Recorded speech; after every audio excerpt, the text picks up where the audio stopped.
can an employer impose either a temporary layoff or a leave of absence like the IDEL?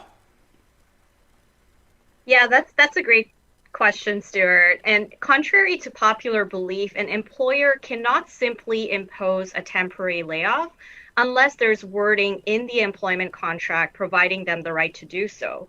Now, there's different rules that apply in certain industries, like the construction industry, for example, where generally speaking, temporary layoffs are very common.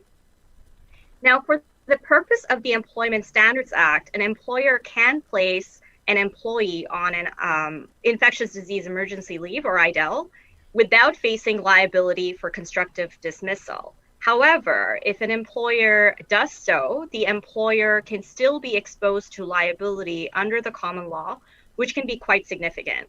And recently, the Ministry of Labor, issued a statement which states specifically that these rules affect only what constitutes a constructive dismissal under the Employment Standards Act, and they do not address what constitutes a constructive dismissal at common law. So while we don't have case law yet, really assessing this issue in particular, we do have guidance from the Ministry of Labor specifically stating that they don't address constructive dismissal under the common law.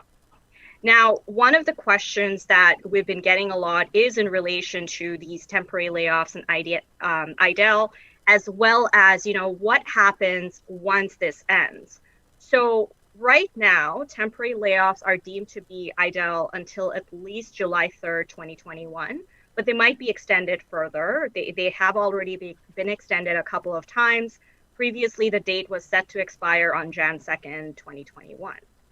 Now, once the IDEL ends, there are a few options that employers have. So the employer can recall the employees back to work. They may be able to place the employee on a temporary layoff, or the employer can terminate the employment without cause. Now, obviously, with respect to the different options, there's a different obligations that are going to be triggered on the employer's part as well as rights that the employee is going to have with respect to these different options.